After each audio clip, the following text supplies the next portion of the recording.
पर्यावरण सुधार लो बस हो गया भजन, कुछ पौधे मत उखाड़ लो बस हो गया भजन।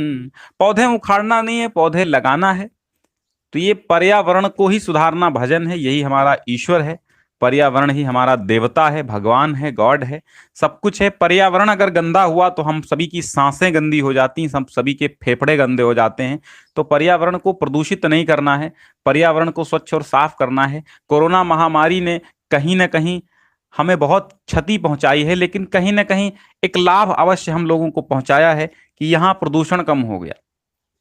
2 महीने तक गाड़ियां नहीं चली, सड़कों पर यातायात नहीं चला, तो उससे क्या हुआ कि हमारा प्रदूषण कहीं ना कहीं कुछ स्तर उसका घटा।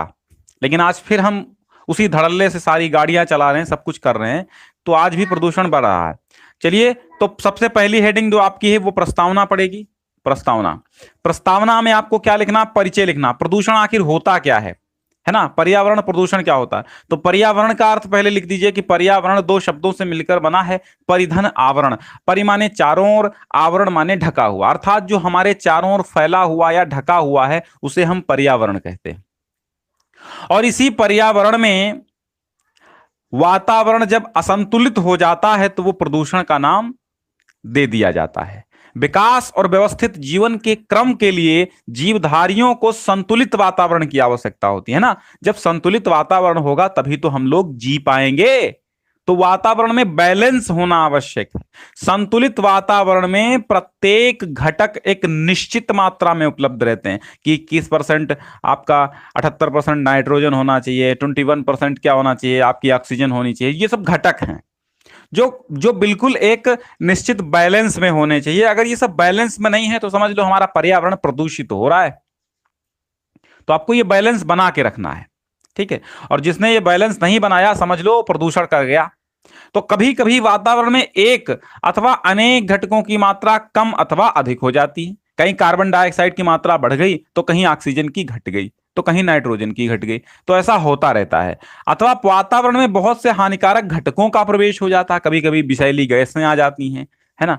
तो परिणामतः यानी हमारा रिजल्ट क्या होता है? आखिर में रिजल्ट यही निकलता है, इन सब चीजों से कहीं हम प्लास्टिक का कचरा फेंक रहे हैं तो सारा का सारा प्रदूषण, ये वातावरण को दूषित करना ही इन सब चीजों का एक एक प्रकार से लक्ष्य, यानी कि जो गंदगी है इन सब चीजों का क्या लक्ष्य है? पर्यावरण को दूषित करना। तो परिणामतः जो गैसों का उतार चढ़ाव है, जो घटकों का कम और ज्यादा हो जाना है, यही वातावरण को प्रदूषित कर देता है। तो वातावरण परिणामतः दूषित हो जाता है जब हमारे पर्यावरण में जो उपलब्ध, जो मौजूद घटक हैं, जैसे ऑक्सीजन और नाइट्रोजन, कार्बन डाइऑक्साइड, धूल कण इत्यादि, वाष्प वगैरह, ये सब घटक जब हमारे असंतुलित हो जाते हैं तभी पर्यावरण प्रदूषण हो जाता है, जो जीवधारियों के लिए किसी न किसी रूप में हानिकारक सिद्ध हो जाता है, और इसे ही हम पर्यावरण प्रदूषण कहते हैं, है ना। तो हमारे चारों ओर जो वातावरण है उसमें गंदगी होना ही पर्यावरण प्रदूषण है। तो विभिन्न प्रकार के प्रदूषणों के हम प्रकार डाल देंगे कि आखिर कितने प्रकार के प्रदूषण पाए जाते हैं। तो प्रदूषणों के प्रकार, आज विकसित और विकासशील देशों, सभी देशों में विभिन्न प्रकार के प्रदूषण विद्यमान हैं। इनमें से कुछ प्रमुख प्रदूषणों का विवेचन निम्न प्रकार से हम कर रहे हैं। पहले नंबर पे आप वायु प्रदूषण ले लीजिए। अब वायु प्रदूषण लेंगे तो कारण और निवारण दोनों लिखने हैं आपको, कि कारण क्या है वायु प्रदूषण हो रहा है, क्यों वायु प्रदूषण हो रहा है, आखिर कैसे हम क्या उपाय करें जो वायु प्रदूषण हमारा खत्म हो जाए, है ना। तो सबसे पहली बात, वायुमंडल में विद्यमान विभिन्न प्रकार की गैसें एक विशेष अनुपात में अपनी क्रियाओं द्वारा वायुमंडल में ऑक्सीजन और कार्बन डाइऑक्साइड का संतुलन बनाए रखती हैं। यह मोस्ट इंपॉर्टेंट है। पर्यावरण प्रदूषण, जनसंख्या विस्फोट, है कोरोना वायरस की महामारी, और जितने भी निबंध हम पढ़ा रहे हैं मोस्ट इंपॉर्टेंट ही पढ़ा रहे हैं। उनको तो कहीं ना कहीं आना है किसी न किसी सेट में, तो हो सकता है वो सेट आपका पेपर हो, आपके पेपर में आ जाए। इसलिए सभी लोगों को ध्यान पूर्वक समझना है, रट्टा नहीं मारना। निबंधों में रट्टा नहीं चलेगा, निबंधों में समझ चलेगी कि आप वायु प्रदूषण समझ रहे हैं तो वायु प्रदूषण में क्या समझा, वायु प्रदूषण के मायने आपको समझ लेना, बस आप लिख देंगे। तो वायुमंडल में विद्यमान विभिन्न प्रकार की गैसें एक विशेष अनुपात में पाई जाती हैं। और जो अपनी क्रियाओं द्वारा वायुमंडल में ऑक्सीजन और कार्बन डाइऑक्साइड का संतुलन बनाए रखती हैं। किंतु मनुष्य ने अपनी अज्ञानता के कारण, अपने अज्ञान अंधकार के कारण क्या कर लिया है, अपने आवश्यकताओं को पूरी करने के लिए अपने संतुलन को ही बिगाड़ रहा है, अपने पर्यावरण के संतुलन को ही समाप्त कर रहा है, जिसके परिणाम में हो क्या रहा, अपनी आवश्यकताओं के लिए मनुष्य आज वनों को काटता है। वनों को काटने से क्या होता है, वातावरण में ऑक्सीजन की मात्रा कम होती जा रही है। मिलों की चिमनियों से निकलने वाला धुआं, आतिशबाजी से निकलने वाला धुआं, यातायात के वाहनों से निकलने वाला धुआं, ये सब क्या कर रहा है, ये हमारे पर्यावरण को प्रदूषित कर रहा है। तो इस सभी धुएं के कारण, और कहीं ना कहीं धूम्रपान भी जो हम लोग करते हैं, तो ये भी एक घातक सिद्ध होता है पर्यावरण के लिए। वायु प्रदूषण इससे भी उत्पन्न होता है। तो इसी कारण वातावरण में विभिन्न प्रकार की गैसें बढ़ती चली जा रही हैं और ऑक्सीजन की मात्रा कम होती चली जा रही है, जिससे वायु प्रदूषण बहुत अधिक बढ़ गया है। अब आप देखिए, कोयले के और तेल के जलने से सल्फर डाइऑक्साइड गैस उत्पन्न होती है। क्या? कोयले और तेल के जलने से सल्फर डाइऑक्साइड गैस उत्पन्न होती है। अब ये गैस वायु में पहुंचने पर वर्षा या नमी के साथ घुलकर धरती पर आ जाती है, और धरती पर जब पहुंचती है तो गंधक का अम्ल बना देती है। तो इससे कारण होता क्या है, अब ये जो कोयले और तेल से निकल रही है सल्फर डाइऑक्साइड, तो ये गैस वायु में पहुंचती है, वायु में वर्षा होती है और नमी के कारण घुल करके वाष्प गिरती है ना, वाष्प गिरती है, ओस गिरती है ना, ओस के कणों के साथ घुल करके कहीं ना कहीं हमारी धरती पर आकर गिरती है। और जब ये धरती पर आकर गिरती तो हम लोग कहीं ना कहीं धरती पर रह करके सांस लेते हैं, और जब सांस लेते हैं तो नासिका में जलन पैदा करती है ये गैस, और फेफड़ों को प्रभावित करती है। इतना ही नहीं, इससे वस्त्र धातु और प्राचीन इमारतों को भी क्षति पहुंचती है, क्योंकि ये अम्लीय वर्षा कर देती है। तो क्या होता है, इससे जो वस्त्र आप बाहर डालते हैं वो भी सड़ते हैं, जो विभिन्न प्रकार की धातुएं बाहर पड़ी रहती हैं वो भी सड़ती हैं, जंग लगती है, उनमें गलती हैं। और प्राचीन काल की जो इमारतें हैं बढ़िया चमचमाती हुई पत्थरों की बनी हुई, उनको भी कहीं ना कहीं ये जो सल्फर डाइऑक्साइड है ये हानि पहुंचाती है। तो ये था आपका वायु प्रदूषण। अब आप देखिए, जल प्रदूषण भी एक प्रकार है। तो हवा में प्रदूषण होना हवा है, और जल में प्रदूषण होना जल प्रदूषण है। अब आप देखिए जल प्रदूषण कैसे हो, गंगा नदी जहां पे लाशें बहाई जाती थी, शव विसर्जन किए जाते थे, है ना, अंतिम संस्कार जहां पे किया जाता था, विभिन्न प्रकार का कचरा डालते थे लोग, तो उससे क्या होता था, जल प्रदूषण होता था। सभी जीवधारियों के लिए जल बहुत महत्वपूर्ण है। जल ही जीवन है और आवश्यक भी है। पौधे अपना भोजन जल में घुली हुई अवस्था में ही प्राप्त करते हैं। जल में अनेक प्रकार के खनिज तत्व, कार्बनिक, अकार्बनिक पदार्थ तथा गैसें घुली रहती हैं। यदि जल में इन पदार्थों की मात्रा असंतुलित हो जाती है तो क्या कहलाता है, जल प्रदूषण। और जल प्रदूषित होकर के हानिकारक हो जाता है। वही जल कहीं पर जल रहता है, वही जल कहीं पर जाकर के कीचड़ बन जाता है, और वही जल कहीं पर जाकर के कपूर, कहीं पर जाकर के सीप बन जाता है। तो वो संगति के अनुसार अपना कार्य करता रहता है। देश के अनेक शहरों में पीने के पानी का संकट है, और पीने का पानी निकट बहने वाली नदियों से लिया जाता है। दुर्भाग्य से हम इन्हीं नदियों में मिलों का कचरा, मलमूत्र प्रवाहित कर देते हैं। इसके फलस्वरूप क्या होता, हमारे देश की अधिकांश नदियों का जल प्रदूषित होता जा रहा है। अब आप देखिए, अनेक फैक्ट्रियों का निकला हुआ कचरा जाकर के नदी में प्रवाहित होता है। उनके जो गंदगी के पाइप हैं वो नदियों में गिरे हुए हैं। विभिन्न शहरों के, बड़े बड़े शहरों के नाले जाकर के नदी में गिराए जाते हैं। तो ये सब जब गंदगी पैदा होती है तो जल प्रदूषण भैया होना ही होना है। जब आप कचरा वहां फेंकेंगे, जब आप अपने घर की वस्तुएं, मूर्तियां वगैरह जो कुछ टूटता फूटता आप सब नदी में फेंकेंगे, जो भी भगवान का कैलेंडर फट गया नदी में फेंकेंगे। अब ये सब चीजें इकट्ठा होकर के कचरा बनाती हैं। बहुत सारा कचरा नदी में प्रवाहित हो जाता है, वो कचरा सड़ता है, और जब वो सड़ता है तो हमारे जल को प्रदूषित करता है, जिसे जल जहर बन जाता है। और जब ये जल विष बन जाता है तो जो पशु पीता है वो बीमार हो जाता, जो मनुष्य पीता वो बीमार हो जाता, उसके फेफड़ों को हानि पहुंचती, उसके स्टमक इन्फेक्शन, लीवर का डैमेज हो जाना, ये सब कारण हो जाते हैं। अब आता है नंबर 3, रेडियोधर्मी प्रदूषण। अब आप पूछेंगे रेडियोधर्मी प्रदूषण क्या है, तो हम आपको बता दें रेडियोधर्मी प्रदूषण क्या है। परमाणु शक्ति उत्पादन केंद्रों और परमाणविक परीक्षण से भी जलवायु पृथ्वी का प्रदूषण होता है। तो रेडियोधर्मी प्रदूषण तीनों चीजों को प्रभावित करता है। रेडियोधर्मी प्रदूषण क्या है? जैसे मिसाइल परीक्षण हुआ है ना, परमाणु बमों का परीक्षण हुआ, इनसे सबसे धुआं निकला, रॉकेट लॉन्च हुआ, तो ये सब कहीं ना कहीं धुआं निकलता है इनसे, और जो गैसें निकलती हैं तो ये क्या फैलाती हैं? रेडियोधर्मी प्रदूषण। तो परमाणु शक्ति उत्पादन केंद्रों और परमाणविक परीक्षण से भी जलवायु तथा पृथ्वी का प्रदूषण होता है। लास्ट में हम आपको इसका सारांश टाइप में फिर से बता देंगे, आपको सब समझ में आ जाएगा। तो वायु तथा पृथ्वी तथा जल तीनों प्रदूषण इस रेडियोधर्मी प्रदूषण में हो जाते हैं। अब जो आज की पीढ़ी के लिए ही नहीं वरन आने वाली पीढ़ियों के लिए भी हानिकारक हैं। आज हम जो करेंगे वो कौन झेलेगा? हमारी आने वाली आगे की पीढ़ियां झेलेंगी। आज हम एक पेड़ लगा के जाएंगे तो आने वाली पीढ़ियां छाया खाएंगी, और अगर आज हम इस पेड़ को काट के जाएंगे तो आने वाली पीढ़ियां धूप में सुलगेंगी। आप ये समझिए, परमाणु विस्फोट से संबद्ध स्थान का तापक्रम इतना अधिक हो जाता है कि धातु तक पिघल जाती है।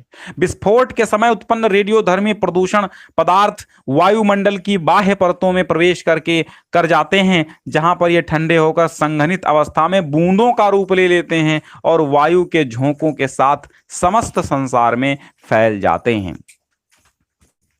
चलो, ध्वनि प्रदूषण क्या होता है? अब आप जानते हैं ध्वनि प्रदूषण क्या होता है? ध्वनि प्रदूषण क्या है? आवाज का प्रदूषण भैया।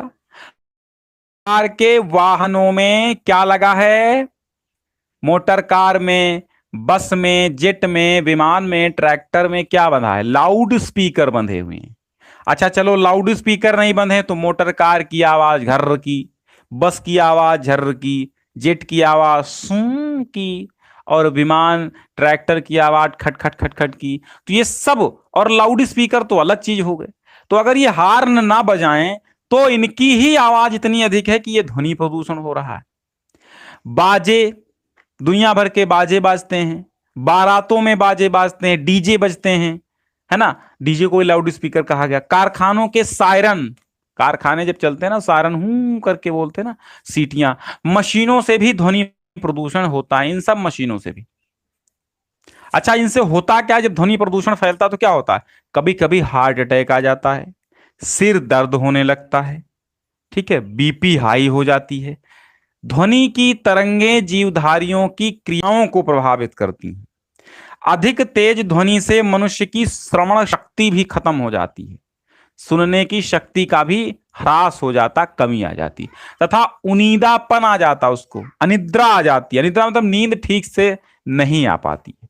यहां तक कि कभी कभी पागलपन का रोग भी, हार्ट अटैक जैसी भयावह परिस्थितियां भी उत्पन्न हो जाती हैं। यह कारण ध्वनि प्रदूषण का है। और आप जानते ध्वनि प्रदूषण कहां कहां से फैलता है?